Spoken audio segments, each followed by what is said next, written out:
नाम में जय मसीह की। मैं खुदावंत का एक बार फिर से धन्यवाद करता हूँ कि जिसने मुझे मौका दिया कि एक बार फिर से मैं आप सबके बीच में आके खुदा के वचनों को बांटने पाऊँ। ये कितना ही अच्छा दिन है, ये कितना ही सौभाग्य की बात है कि प्रभु ये हमें रोज मौका दे रहा है, ये रोज अवसर दे रहा है कि हम खुदा के वचनों को दिन प्रतिदिन क्या सुनने पाए। खुदा का धन्यवाद करते हैं इन सब बातों के लिए कि प्रभु ने हमें भी ये मौका दिया कि आप सबके साथ प्रभु के वचन से बातचीत करने पाए। रोज परमेश्वर के वचनों से हम लोग आपको तृप्त करने पाए। परमेश्वर का धन्यवाद करते हैं इन सब बातों के लिए। और आइए आज भी हम परमेश्वर के वचन से देखेंगे दूसरा राजा उसका 7 अध्याय उसकी 3 आयत से लेके 9 आयत तक हम पढ़ेंगे। 2 Kings chapter 7 verses 3 to 9। ਹੁਣ ਫਾਟਕ ਦੇ ਲਾਂਘੇ ਤੇ 4 ਕੋੜੀ ਸਨ ਅਤੇ ਉਹਨਾਂ ਨੇ ਇੱਕ ਦੂਜੇ ਨੂੰ ਆਖਿਆ, ਅਸੀਂ ਇੱਥੇ ਬੈਠੇ ਬੈਠੇ ਕਿਉਂ ਮਰੀਏ? ਜੇ ਅਸੀਂ ਆਖੀਏ ਭਾਈ ਚਲੋ ਸ਼ਹਿਰ ਵਿੱਚ ਵੜੀਏ ਤਾਂ ਸ਼ਹਿਰ ਵਿੱਚ ਕਾਲ ਹੈ, ਤਾਂ ਅਸੀਂ ਉੱਥੇ ਮਰਾਂਗੇ, ਅਤੇ ਜੇ ਅਸੀਂ ਇੱਥੇ ਬੈਠੇ ਰਹੀਏ ਤਾਂ ਵੀ ਅਸੀਂ ਮਰਾਂਗੇ। ਹੁਣ ਅਸੀਂ ਅਰਾਮੀ ਦੇ ਡੇਰੇ ਵਿੱਚ ਜਾ ਪਈਏ, ਜੇ ਉਹ ਸਾਨੂੰ ਜਿਉਂਦਾ ਛੱਡਣ ਤਾਂ ਅਸੀਂ ਜੀਵਾਂਗੇ, ਅਤੇ ਜੇ ਉਹ ਸਾਨੂੰ ਮਾਰ ਸੁੱਟਣ ਤਾਂ ਅਸੀਂ ਮਰਨਾ ਤਾਂ ਹੈ ਹੀ ਆ। ਸੋ ਰਾਮੇ ਦੇ ਡੇਰੇ ਨੂੰ ਜਾਣ ਲਈ ਤਕਾਲੀ ਉੱਠੇ, ਅਤੇ ਜਦ ਉਹ ਰਾਮੇ ਦੇ ਡੇਰੇ ਦੀ ਬਾਹਰਲੀ ਹੱਦ ਵਿੱਚ ਵੜੇ ਤਾਂ ਵੇਖਿਆ ਭਈ ਉੱਥੇ ਇੱਕ ਵੀ ਆਦਮੀ ਨਹੀਂ ਹੈ। ਇਸ ਲਈ ਭਾਈ ਪ੍ਰਭੂ ਨੇ ਰਾਮਿਆਂ ਦੀ ਫੌਜ ਨੂੰ ਰਥਾਂ ਦੀ ਆਵਾਜ਼ ਤੇ ਘੋੜਿਆਂ ਦੀ ਆਵਾਜ਼ ਤੇ ਇੱਕ ਵੱਡੇ ਲਸ਼ਕਰ ਦੀ ਆਵਾਜ਼ ਸੁਣਵਾਈ ਸੀ, ਤਾਂ ਕਿ ਦੂਜੇ ਨੂੰ ਕਹਿਣ ਲੱਗੇ, ਵੇਖੋ ਇਸਰਾਇਲ ਦੇ ਪਾਤਸ਼ਾਹ ਨੇ ਸਾਡੇ ਵਿਰੁੱਧ ਹਿੱਤੀਆਂ ਦੇ ਰਾਜਿਆਂ ਤੇ ਮਿਸਰੀਆਂ ਦੇ ਰਾਜਿਆਂ ਨੂੰ ਭਾੜੇ ਕੀਤਾ ਹੈ, ਭਾਈ ਸਾਡੇ ਉੱਤੇ ਉਹ ਆ ਚੜਨ। ਸੋ ਤਕਾਲੀ ਉੱਠ ਕੇ ਨੱਠ ਟੁਰੇ ਅਤੇ ਆਪਣੇ ਤੰਬੂ, ਆਪਣੇ ਘੋੜੇ ਅਤੇ ਆਪਣੇ ਗਧੇ ਅਰਥਾਤ ਡੇਰੇ ਜੇ ਤੇਜ਼ ਛੱਡੇ ਤੇ ਆਪਣੇ ਜਾਨਾਂ ਲੈ ਕੇ ਨੱਠੇ। ਸੋ ਜਦ ਉਹ ਕੋੜੀ ਡੇਰੇ ਦੀ ਬਾਹਰਲੀ ਹੱਦ ਤਾਈਂ ਪਹੁੰਚੇ ਤਾਂ ਉਹਨਾਂ ਨੇ ਇੱਕ ਤੰਬੂ ਵਿੱਚ ਵੜ ਕੇ ਖਾਧਾ ਪੀਤਾ, ਔਰ ਉੱਥੇ ਚਾਂਦੀ ਔਰ ਸੋਨਾ ਔਰ ਬਸਤਰ ਜਾ ਕੇ ਲੁਕਾ ਦਿੱਤੇ, और मुड़ के आए और एक दूजे तंबू विच वड़ के उत्थों भी लै गए और जाके लुका दिता। तद एक दूजे नूं आखण लगे, असीं चंगी गल नहीं करदे, अज दा दिन खुशी ते समाचार दा दिन है और असीं चुपचाप हां। जे असीं फजर दे चानन होना ताईं ठहरे रहिए तां साडे उत्ते कोई बुला आवेगी। हुण आओ असीं जाके पातशाह दे घराने नूं खबर करिए। आइए हम प्रार्थना करेंगे इन बच्चों के लिए। प्रभु यीशु राजा, मैं आपका धन्यवाद करता हूँ कि प्रभु जी एक बार फिर से आपने मुझे अवसर दिया कि प्रभु मैं आपके वचनों को आपके लोगों के बीच में बांटने पाऊँ। धन्यवाद कहते हैं खुदा इन वचनों के लिए प्रभु जो आपने प्रभु जी हमें दिया और जो प्रभु जी आपके बेटे ने पढ़ा। प्रभु जी मेरी प्रार्थना जब इस वचनों को बांटने जा रहा प्रभु जी, आपका पवित्र आत्मा मेरे मुंह पर रहे प्रभु जी, आपका पवित्र आत्मा मेरा मार्गदर्शन करे प्रभु जी। आगे के समय को और सब लोग जितने सुने प्रभु जी उन सबको प्रभु जी मैं आपके हाथों में सौंप देता हूँ। दुआ को सुन के ग्रहण करिए। दुआ हमारे बाहर करता प्रभु यीशु के नाम से मांगते हैं, आमीन। आज के वचन से हमने पढ़ा दूसरा राजा उसका 7 अध्याय उसकी 3 से 9 आयत के बीच में।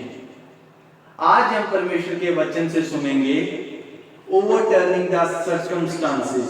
जो मेरा आज का टॉपिक है, जो मेरा आज का विषय है वो ये है कि परिस्थितियों को पलट देना, परिस्थितियों को बदल देना, परिस्थितियों को पलट देना। कैसे हम अपने परिस्थितियों को, कैसे हम अपने हालातों को क्या मेरे अजीजों बदल सकते हैं? कैसे हम इन दिनों में अपनी परिस्थितियों को बदल सकते हैं? कैसे इन दिनों में हम अपने हालातों को क्या पलट सकते हैं? इन दिनों में हम अपने हालातों को विश्वास के कारण क्या पलट सकते हैं? यदि आज हमें विश्वास है, यदि आज हम अपने विश्वास में मजबूत हैं, यदि आज हम अपने विश्वास में एक पूरा दृढ़ हैं, यदि आज हम विश्वास में ईमान में स्थिर हैं, तो आज हम अपने हालातों को क्या बदल सकते हैं, आज हम अपने हालातों को क्या पलट सकते हैं। मेरे अजीजों ऐसे इंसान बने आज जो हम अपने हालातों को खुद क्या बदल सकें। कैसे हम अपने हालातों को बदल सकते हैं? आज का जो मेरा टॉपिक है वो हालातों को पलट देना, परिस्थितियों को क्या बदल देना। आइए आज के वचन से हम देखेंगे हम अपनी परिस्थितियों को कैसे बदल सकते हैं। हम अपनी परिस्थितियों को पहल करके बदल सकते हैं।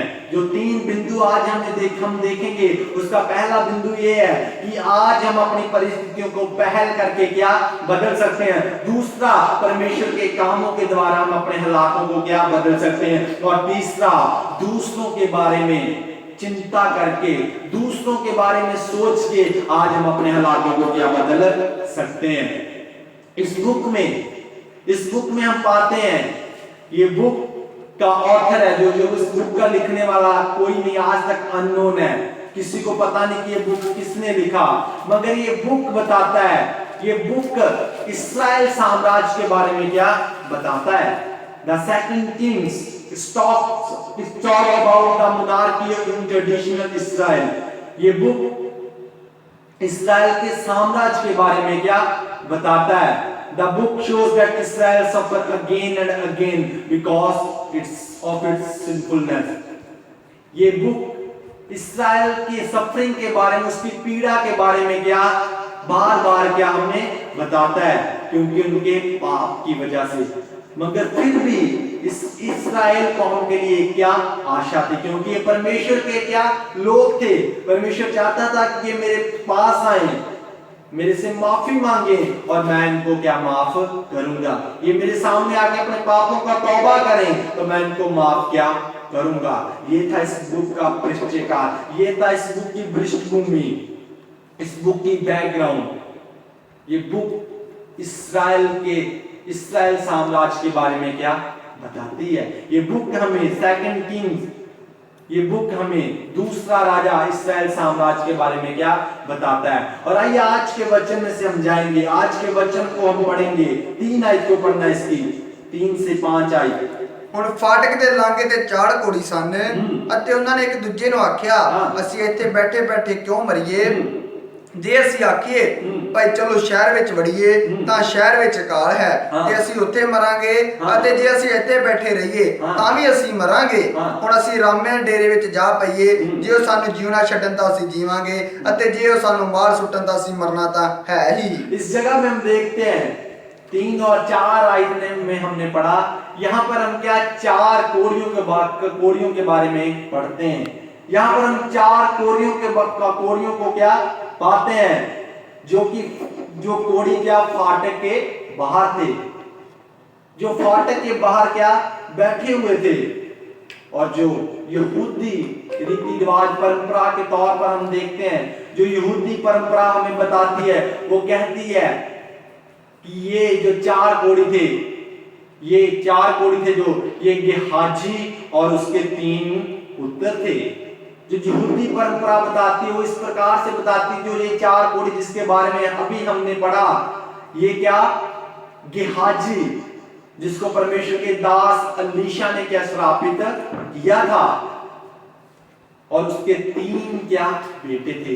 ये यहूदी परंपरा हमें क्या बताती है कि ये वही लोग हैं जो कोड़ निर्माण को था, ये वही निर्माण का कोड़ ही इन कोड़ियों के ऊपर था। ये कोड़ से क्या अफ्लिक्टेड थे, ये कोड़ के क्या मारे हुए थे। क्योंकि यदि हम पढ़ते हैं दूसरा राजा उसका 5 अध्याय उसकी 27 आयत में पढ़ते हैं, इस कारण से निर्माण का कोड़ तुझे और तेरे वंश को सदा रहेगा। परमेश्वर का दास अलीशा गेहाजी को क्या श्राप देता है, क्योंकि यदि गेहाजी के बारे में हम पढ़ते हैं, गेहाजी परमेश्वर के दास का क्या टहलुआ था। गेहाजी परमेश्वर के दास अलीशा का क्या टहलुआ था। और नहमान कोड़ी के बारे में पढ़ते हैं, नहमान कोड़ी था एक, जो परमेश्वर के दास के पास आता है और वो परमेश्वर के दास के द्वारा क्या चंगा हो जाता है। परमेश्वर के दास के द्वारा क्या वो चंगा हो जाता है, और परमेश्वर के दास के लिए नहमान कोड़ी बहुत कुछ क्या लेके आता है। मगर परमेश्वर का दास उन सब बातों का इनकार कर देता है, वो कुछ भी उससे लेता नहीं। मगर जो गेहाजी होता है उसके मन में क्या लालच आ जाता है, उसके मन में यदि लालच आ जाता है तो हम पाते हैं कि वो सब कुछ, जब वो जाता है, जब नहमान अपनी सेना के साथ वापस जा रहा होता है तो रास्ते में क्या वो उसको घेर लेता है और सब कुछ उससे क्या ले लेता है कि परमेश्वर के दास ने मुझे बोला है कि वो सब कुछ क्या उनसे ले आया, और नहमान उसको क्या दे देता है और नहमान वहां से चला जाता है। और परमेश्वर का दास उसको पूछता है, हे गेहाजी तू कहां से आया है। और वो बोलता है मैं इधर धूम गाम के क्या आया हूं, मगर परमेश्वर का दास तो सब कुछ क्या जान चुका होता है, आत्मा उसको सब कुछ बता देता है। और तभी परमेश्वर का दास गेहाजी को क्या श्राप देता है, हे गेहाजी, नमान का कोड़ तुझे और तेरे वंश को सदा रहेगा। और यहाँ पर हम पाते हैं इन कोड़ियों के बारे में, 4 कोड़ियों के बारे में यदि हम पढ़ते हैं, और ट्रेडिशन यहूदी परंपरा इस प्रकार से बताती है कि ये 4 कोड़ी वही थे, एक गेहाजी और उसके 3 सन्स, उसके 3 पुत्र थे। और अकॉर्डिंग टू मोज़ाइक लॉ, मूसा की परंपरा के तौर पर हम यदि देखते हैं, जो कोड़ी होते थे उनको शहर में आने की आज्ञा नहीं होती थी। जो कोड़ी होते थे, जो कोड़ी होते थे, जो कोड़ से पीड़ित होते थे, उन लोगों को शहर में आना अलाउ नहीं था। क्योंकि यदि हम पढ़ते हैं लेविटिकस, लेविया, उसका 13 अध्याय, उसकी हम 45 और 44 और 45 आयत में यदि हम पढ़ते हैं और इस प्रकार से पढ़ते हैं कि वो आउटकास्ट पीपल क्या माने जाते थे, उनको कोई हाथ भी नहीं लगा सकता था, उनको कोई हाथ लगाना भी अलाउ नहीं था, कोई उनको छू भी नहीं सकता था, क्योंकि वो अनटचेबल क्या माने जाते थे, आउटकास्ट क्या माने जाते थे, वो अशुद्ध माने जाते थे, वो शुद्ध क्या माने जाते थे। मगर जब हम इसका 3 आयत को, 7 का 3 और उसके बी पार्ट को पढ़ते हैं, और वो एक दिन क्या सोचते हैं, हम क्यों यहां बैठे बैठे मर जाएं। जो 4 कोड़ी होते हैं वो कहते हैं हम क्यों यहां बैठे बैठे मर जाएं, why stay here until we die। क्योंकि वो लोग, उस देश में क्या काल था, उस देश में काल था, इसलिए these lepers were hungry since many days and waiting for their death। क्योंकि ये लोग जो 4 कोड़ी थे, ये लोग हो सकता बहुत दिनों से क्या भूखे हो, बहुत दिनों से क्या प्यासे हो, इसलिए एक थॉट उनके मन में क्या आता है, वो कहते हैं हम क्यों यहाँ बैठे बैठे मर जाएं। वो एक दूसरे को कहते हैं हम क्यों यहाँ बैठे बैठे मेरे अजीजों मर जाएं। सडनली एक थॉट उनके मन में क्या आता है, वो कहते हैं, मन में सोचते हैं हम क्यों ना कुछ करें, क्यों हम यहाँ बैठे बैठे मर रहे हैं, क्यों हम भूख और प्यास को इस जगह में बैठे बैठे काट रहे हैं, क्यों ना हम कुछ करें। Why not we take some initiative which can overturn our situation। क्यों ना हम कुछ पहल करें, क्यों ना कुछ कदम हम आगे बढ़ाएं जो हमारे हालातों को, जो हमारी परिस्थितियों को क्या पलट दें। जब हम इसकी 4 आयत को पढ़ते हैं, 4 आयत में पढ़ते हैं, यदि हम कहें कि नगर में जाएं तो वहां मर जाएंगे। इस जगह में हम देखते हैं, वो कहते हैं कि यदि हम नगर में जाएं वहां भी काल है, वहां भी हम कुछ नहीं पाएंगे, वहां भी हमें खाने पीने का कुछ नहीं मिलेगा, क्योंकि काल की वजह से हो सकता चीजें बहुत एक्सपेंसिव हो सकता चीजें बहुत महंगी हो, वो बहुत कुछ क्या सोचते हैं। वो कहते हैं यदि हम देश के उस शहर में जाएंगे, अपने शहर में एंटर करेंगे, पहली बात हमें वहां पे जाना अलाउ नहीं, अगर यदि हम जाते भी हैं तो वहां तो खुद काल पड़ा हुआ है, हम वहां जाकर क्या करेंगे, हो सकता चीजें बहुत एक्सपेंसिव हो, कोई हमें खिला नहीं सकता, कौन हमारे लिए खाने का इंतजाम करेगा। अगर यहां हम रहते हैं तो भी कोई आशा नहीं है, अगर हम शहर के बाहर बैठे बैठे रहें यहां पे भी हमें कोई आशा नहीं है, हम तो यहां भी मर जाएंगे, ना हम उधर के ना हम इधर के, अगर शहर में जाते हैं तो भी मरेंगे, अगर यहां बैठे रहते हैं तो भी मरेंगे। इसलिए उनके मन में क्या एक थॉट आता है, वो कहते हैं, उनके मन में जब एक थॉट आता है तो कहते हैं सो at last they decided to go to camp of Arameans to surrender themselves।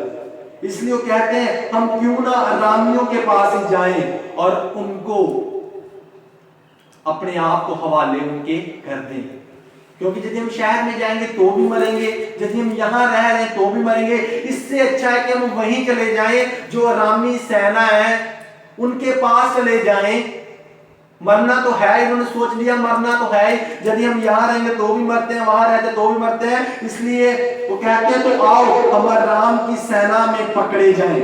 इसलिए वो 4 कोड़ी कहते हैं कि आओ हम उनको क्या अपने आप को सरेंडर कर दें। यदि वे हमको जिलाए रखे तो हम जीवित रहेंगे।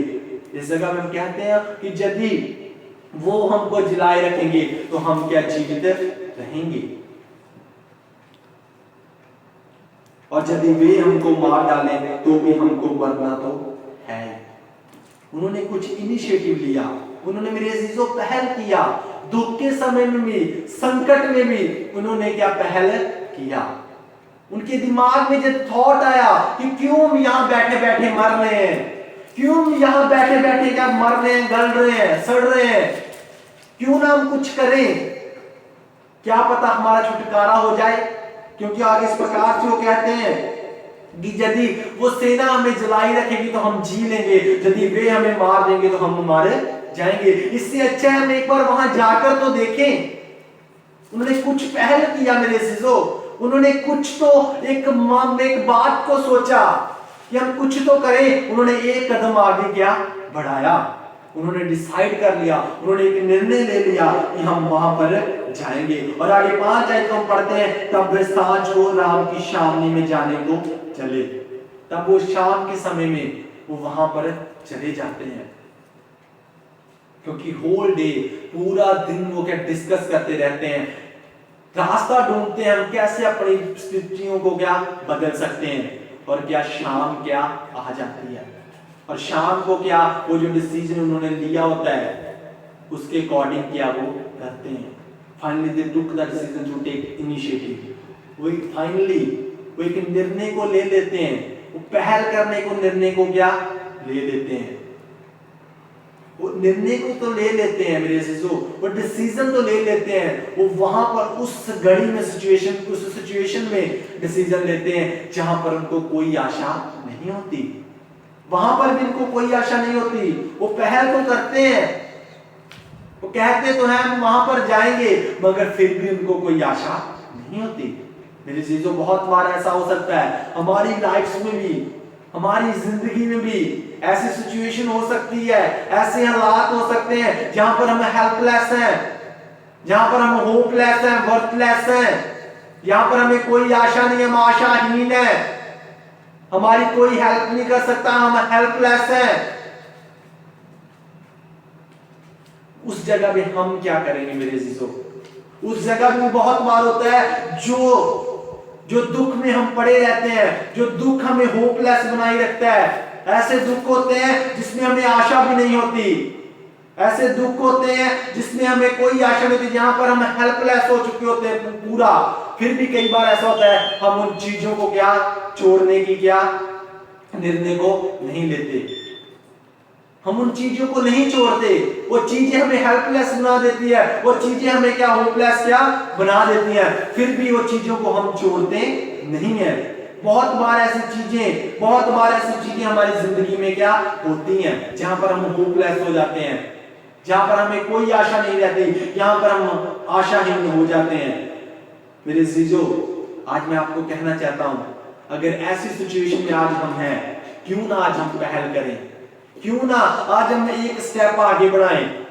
अगर आज ऐसी सिचुएशन में हम, यहां हमें कोई आशा नहीं हो सकता, हमारे लिए खाने का कुछ नहीं है, हो सकता हमारे पास कुछ नहीं है आज घरों में, इस बंद के समय में भी हम होपलेस हो चुके हैं, हम हेल्पलेस हैं, कोई हमारी मदद नहीं कर रहा। क्यों ना आज हम एक स्टेप आगे बढ़ाएं, क्यों ना हम कुछ आज अपने मनों में सोचें, क्यों ना आज हम कुछ इनिशिएटिव लें, क्यों ना आज हम कुछ पहल करें, क्योंकि एक पहल हमारी जिंदगी को क्या बदल सकती है, क्योंकि एक पहल की वजह से हमारे हालात बदले जा सकते हैं मेरे अजीजों, एक पहल की वजह से हमारी परिस्थितियां पलट सकती हैं।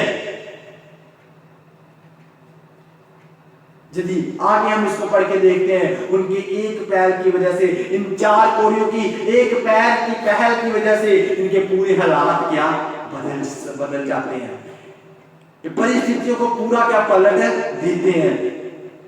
मेरे अजीजों, यदि आज हम भी दुख के समय में, यदि आज हम भी कष्ट के समय में हैं, यदि आज हम भी पीड़ा के समय में हैं, आज हमें पहल करने की क्या जरूरत है, आज हमें कुछ इनिशिएटिव लेने की जरूरत है। आज यदि आज हम पहल करेंगे तो परमेश्वर भी अपने कामों को फिर क्या करेगा। यदि आज हम पहल करेंगे, परमेश्वर के पास जाके कहें, परमेश्वर इन दिनों में मेरी मदद कर, परमेश्वर इस सिचुएशन में मेरी मदद कर, परमेश्वर मेरे हालातों को बदल दे, मेरे अजीजों, फिर वो परमेश्वर ही आपकी सुनेगा। फिर वो परमेश्वर ही हमारी हालातों को बदलने की क्या पावर को क्या रखता है। फिर वो परमेश्वर हमारे हालातों को बदलने की शक्ति को क्या रखता है। यदि हम पहल नहीं करेंगे तो कैसे हम अपने हालातों को बदल सकते हैं? सोचिए, इस पे मनन करिए। यदि आज हम पहल नहीं करेंगे, हम कुछ सोचते नहीं है, हम कुछ इनिशिएटिव ही नहीं लेते, तो कैसे आप ये आशा करते हैं कि हमारे हालात बदले जा सकते हैं? मेरे अजीजों, ये समय है, ये टाइम है। यदि आज परिस्थितियां आपकी ओर नहीं है, परिस्थितियां इन दिनों में आपकी ओर नहीं है, उलट है, तो मेरे अजीजों, यदि आज आप पहल करोगे, परमेश्वर उन परिस्थितियों को पलट सकता है, परमेश्वर उन परिस्थितियों को क्या बदल सकता है। यदि हम इसके पांचवीं आप इसके बी पार्ट को देखते हैं, और आराम की शाम के छोर पर पहुंचकर क्या देखा कि वहां कोई नहीं है। और जो दूसरा बिंदु है, जो दूसरा पॉइंट इस प्रकार से है, overturn the circumstances by work of God. हम अपने हालातों को कैसे बदल सकते हैं? पहला देखा पहल करके, दूसरा हम देखते हैं परमेश्वर के कामों की वजह से, परमेश्वर के कामों के द्वारा। यदि हम पहल करते हैं, फिर परमेश्वर भी अपने कामों को हमारी जिंदगी में क्या करता है। परमेश्वर के कामों के द्वारा हमारे हालात बदले जा सकते हैं। मेरे अजीजों, यदि आज हम पहल करें तो परमेश्वर भी फिर अपने काम करेगा। इसके 5 की दूसरे पार्ट में देखते हैं, यदि जब वो शामनी में जाते हैं, जब वो 4 कोढ़ी वो शामनी में जाते हैं, उनके डेरे में जाते हैं, और वहां पर जाके वो क्या पाते हैं कि वहां पर कोई नहीं है। तो मेरे अजीजों, यदि उन्होंने पहल किया, यहाँ पर परमेश्वर ही अपने काम को क्या कर रहा है। क्योंकि हर एक दिन डर की वजह से, हर एक दिन डर की वजह से वो अपने आप में क्या एक बहुत क्या अपने आप में व्याकुल महसूस क्या वो कर रहे थे। दिन प्रतिदिन मौत का डर उनकी जीवनों में बढ़ता जा रहा था। दिन प्रतिदिन मौत का साया उनकी जिंदगियों में ऊपर क्या ओवरकम कर रहा था। इसलिए उन्होंने कहा, हम यदि पहल करेंगे तो परमेश्वर भी अपने काम को करेगा। सचमुच जब उन्होंने पहल किया, परमेश्वर ने भी अपने काम को क्या किया। But here we see when they took an initiative and because of their action God had made their way clear. तब परमेश्वर ने भी उनके लिए रास्ते को क्या खोल दिया। और 6 आयत में हम पढ़ के देखते हैं, क्योंकि प्रभु ने राम की सेना को रथों और घोड़ों की और भारी सेना की आहट सुनाई थी। यहाँ पर परमेश्वर ने भी अपने काम को क्या किया। परमेश्वर ने कुछ नहीं किया, परमेश्वर ने सिर्फ इतना किया, उनको क्या वो डेरे में जितनी भी सेना थी उनको क्या घोड़ों की रथों की क्या आवाज सुनाई थी। परमेश्वर ने उनको एक हल्की सी आहट सुनवाई दी। परमेश्वर ने यहाँ पर अपने काम को क्या किया, और जिस आवाज की वजह से वो पूरे लोग कहने लगे कि इस्राएल के राजा ने हित्ती और मिस्री राजाओं के वेतन पर बुलाया कि हम पर चढ़ाई करें। उन आवाजों की वजह से वो सोचने लगे कि इस्राएल कौम ने हित्ती और मिस्रियों राजों को वेतन पर बुलाया कि वो हम पर क्या चढ़ाई करें। वो डर गए मेरे अजीजों। परमेश्वर ने अपने काम को यहाँ पर क्या कर दिया। परमेश्वर ने एक ऐसी आवाज की कि जिस आवाज की वजह से वो क्या डर गए, और जिसकी वजह से उनका रास्ता क्या क्लियर हो गया। और 7 आयत में पढ़ते हैं, इसलिए वे सांझ उठकर ऐसे भाग गए कि अपने अपने डेरे घोड़े गधे और शामी जैसे कि तैसे छोड़ के अपने प्राण लेकर क्या भाग गए। और 7 आयत में हम ऐसे पढ़ते हैं, वो सब कुछ ऐसे ही छोड़ के क्या भाग गए। हर एक चीज को वो ऐसे ही छोड़ के क्या भाग गए। उन्होंने किसी बात की चिंता नहीं की, क्योंकि उन्होंने सिर्फ उनको पता था हम अपने प्राणों की वजह से वो क्या वहां से क्या भाग गए। मेरे जीजों, पूरी सेना वहां से भाग गई। यहाँ पर परमेश्वर ने अपना काम क्या किया। मेरे जीजों, अगर आज हम भी अगर एक स्टेप आगे बढ़ाते हैं, यदि आज आप अपने हालातों को बदलना चाहते हैं, यदि आज आप अपने हालातों को बदलना चाहते हो, यदि आज एक स्टेप आप आगे बढ़ाओगे, थोड़ा सा इनिशिएटिव लोगे, यदि आज आप पहल करोगे तो परमेश्वर हमारे लिए रास्तों को क्या क्लियर कर देगा। हमेशा याद रखिए, यदि हम पहल करते हैं तो परमेश्वर ऑलवेज हमारी हेल्प करता है। वो हर समय क्या तैयार रहता है कि हमारी मदद करे, वो हर एक परिस्थिति में तैयार रहता है कि हमारी मदद करे।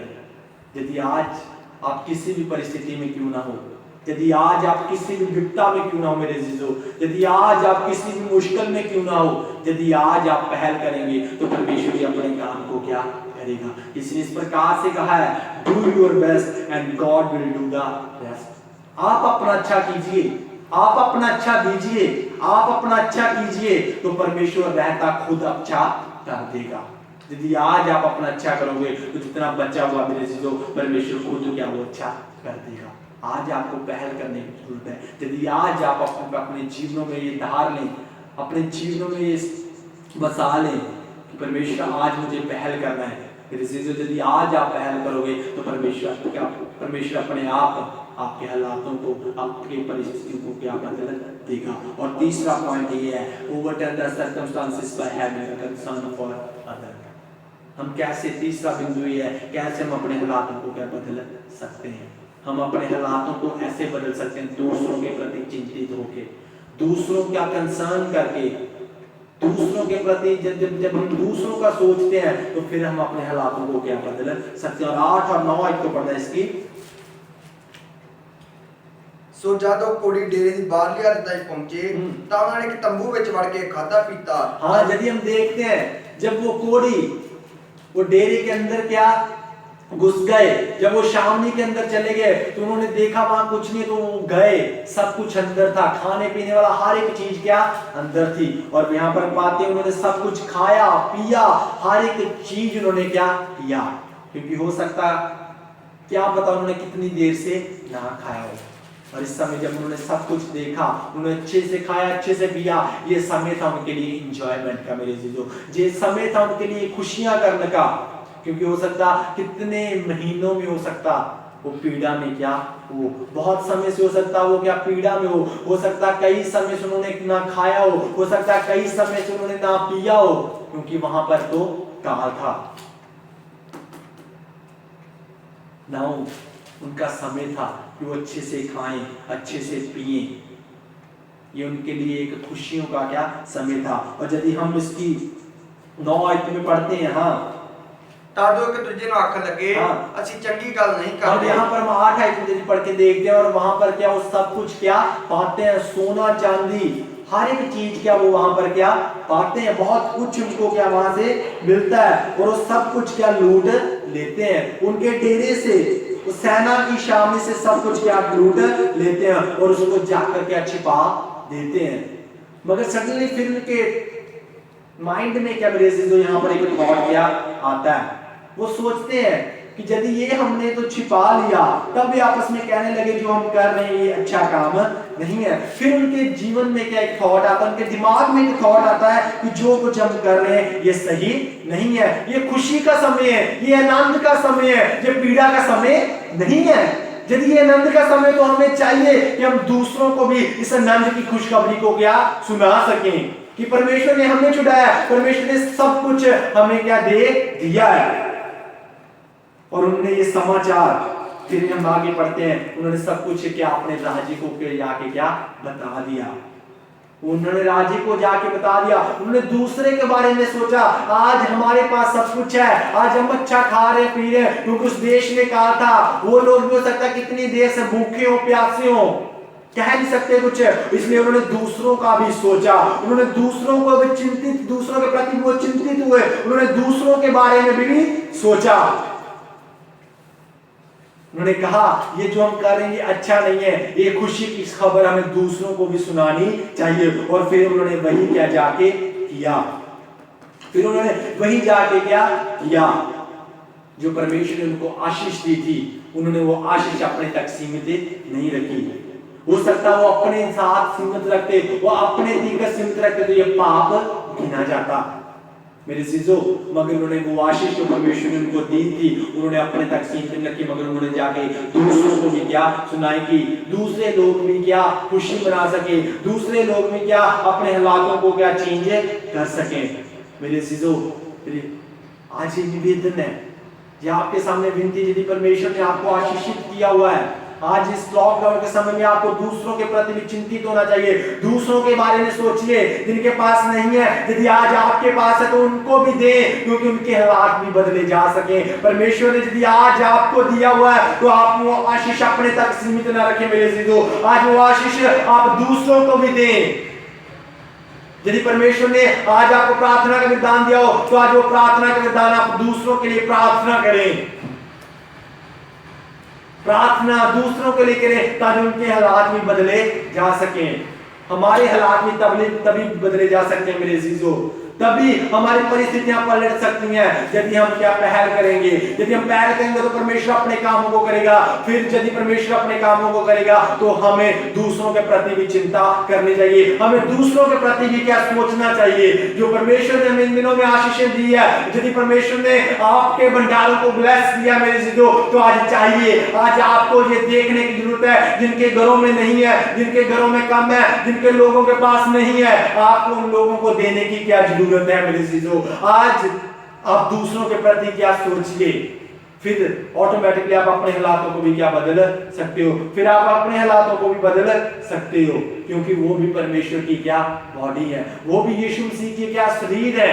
हम सब क्या एक बॉडी है, हम सब यीशु मसीह का क्या मंदिर है, हम सब यीशु मसीह की क्या हैकिल है मेरे जीजो। यदि आज आप दूसरों के बारे में भी सोचेंगे तो परमेश्वर उसके प्रति भी आपको बहुत आयत से क्या आशीष देगा। आपका लिटिल कंसर्न मेरे जीजो, आपका एक छोटा सा सोचना, आपकी छोटी सी सोच दूसरों के हालातों को क्या बदल सकती है, आपकी छोटी सी सोच दूसरों की परिस्थितियों को पलट सकती है मेरे जीजो। यदि आज आपकी कम्युनिटी में, विलेज में, सिटी में कोई ऐसा है तो आज आप दूसरों के प्रति सोचें, हो सकता है उसको जरूरत हो मेरे जीजो। यदि आप दूसरों के बारे में सोचेंगे परमेश्वर इसके प्रति आपको क्या आशीष देगा, परमेश्वर इसके प्रति आपको आशीष देगा। एक स्टोरी के साथ मैं आज अपने सरमन को क्या खत्म करूंगा। एक आदमी जो माउंटेन्स में क्या रहता है, जो पहाड़ों में क्या रहता है, और एक पहाड़ को काट के क्या रास्ता बनाना चाहता है। वो पहाड़ों में काम क्या कर रहा होता है, जब वो पहाड़ों में काम कर रहा होता है तो उसकी बीवी, उसकी वाइफ उसको खाना देने के लिए क्या आती है। उसकी बीवी जब उसकी पत्नी खाना देने के लिए आती है तो पत्नी उसकी क्या गिर जाती है पहाड़ों में, और वो क्या प्रेग्नेंट क्या होती है, वो गर्भवती होती है, जिसकी वजह से वो गिरने की वजह से वो वहीं पर क्या मर जाती है, वो वहीं पर मर जाती है। और इस बात का दुख उसको बहुत क्या उस आदमी को क्या होता है, और वो आदमी क्या करता है, वो आदमी वो पहाड़ों को, काम को बंद नहीं कर देता मेरे जीजो, वो करता रहता है अपने काम को, वो दूसरों के प्रति चिंता क्या करता है। आज ये मेरी पत्नी के साथ हुआ, अगर मैं इसको बीच में छोड़ दूंगा कल किसी के साथ और भी क्या हो सकता है, हो सकता उसको बहुत ही लंबा समय लगा हो, मगर उसके एक छोटे से कंसर्न ने, उसकी एक छोटी सी सोच ने मेरे जीजो हालात क्या बदल दिए। उसने वो सफल रहता है, इस काम को करने में सफल रहता है। उसकी छोटी सी सोच कि आज मेरी पत्नी मर गई, कल किसी और के साथ भी ये हादसा हो सकता है, क्यों ना ये मैं काम को अंजाम दूं, और वो अपने काम में क्या सफल रहता है। इस स्टोरी के बारे में हम क्या जानते हैं, मांझी द माउंटेन मैन। इस स्टोरी के बारे में इस प्रकार से पढ़ते हैं, मांझी द माउंटेन मैन। मेरे जीजो, यदि आज हम भी दूसरों के प्रति चिंता करके, आज यदि हम दूसरों के प्रति चिंता करेंगे तो परमेश्वर हालातों को क्या बदल देगा। वो परमेश्वर ही हमारे हालातों को बदल सकता है, जैसे उसने इन कोड़ियों के हालातों को क्या बदल दिया। उनके दिमाग में तो थॉट आया, क्यों हम यहाँ पर मर रहे हैं, यदि एक हम पहल करेंगे, यदि हम थोड़ा सा आगे बढ़े तो हम हो सकता क्या बच सके। तो सचमुच मेरे जीजो, उन्होंने एक पहल किया तो परमेश्वर ने अपने काम को क्या किया, और परमेश्वर ने जब उनके जीवन में काम किया तो फिर उन्होंने दूसरों के प्रति भी क्या सोचा। फिर वो जो आशीषें परमेश्वर ने उनको दी थी, वो आशीष उन्होंने अपने तक सीमित नहीं रखी, उन्होंने वो आशीषें दूसरों को भी क्या दी। मेरे जीजो, यदि परमेश्वर ने आज आपको आशीषित किया हो, वो आशीषें आप दूसरों को भी क्या बांटो। यदि परमेश्वर ने आज आपको ब्लेस किया हुआ, आप दूसरों के लिए ब्लेसिंग का कारण क्या बन जाओ। परमेश्वर फिर आपको क्या और आशीषें देगा। फिर परमेश्वर आपके हालातों को क्या बदल देगा, पूरी तरह से परिस्थितियों को क्या पलट देगा। इस दुख के समय में भी इस परिस्थितियों को क्या वो बदलने की ताकत को क्या रखता है मेरे चीजों। ये वचन आज यदि आज इसके ऊपर आप मनन करेंगे तो ये सचमुच आपकी परिस्थितियों को क्या बदल देगा। ये हम अपनी आंखों को बंद करेंगे। खुदा प्रभु जी धन्यवाद देते हैं इन वचनों के लिए प्रभु जी। इन वचनों के जरिए प्रभु जी आप एक को आशीष देना प्रभु जी। सचमुच प्रभु जैसे आपने उन 4 कोढ़ियों के प्रभु जी परिस्थितियों को पलट दिया प्रभु जी, होने पाए प्रभु जी इन दिनों में प्रभु जी आप अपने लोग प्रभु जी जो परिस्थितियों में फंसे हुए हैं प्रभु जी, बीमारियों में फंसे हुए हैं प्रभु जी, अलग अलग परिस्थितियां हो सकती हैं प्रभु जी, हालातों में फंसे हुए हैं प्रभु जी। मेरी प्रार्थना है प्रभु आप अपने लोगों की परिस्थितियों को पलट दीजिए, हालातों को बदल दीजिए प्रभु जी, क्योंकि आप इन हालातों को बदलने वाले क्या खुदा प्रभु जी। इस समय प्रभु जी इन दिनों में प्रभु जी लॉकडाउन के समय में भी प्रभु जी आप अपने लोगों को प्रभु जी आशीषित कीजिए प्रभु जी। और जिनके पास है प्रभु जी वो अपने तरीके प्रभु जी बरकतें ना रखने पाए बल्कि प्रभु जी दूसरों के प्रति भी सोचने पाए प्रभु जी, और वो प्रभु जी आशीष है प्रभु जी जो आपने उनको दी दूसरों के लिए भी प्रभु जी आशीषों को क्या है क्या प्रभु जी। इन वचनों के जरिए आप सबको आशीष देना, मुझे भी प्रभु जी आशीषित करना। क्योंकि समय को आज के पूरे दिन को प्रभु जी आपके हाथों में सौंप देते हुए दुआ को सुन के ग्रहण करो। ये दुआ हमारे उद्धार करता हूं यीशु के नाम से मांगते हैं, सुनो ग्रहण करो आमीन। प्रभु इन वचनों के जरिए आप सबको बहुत रूप से आशीष दे आमीन। हालेलुया।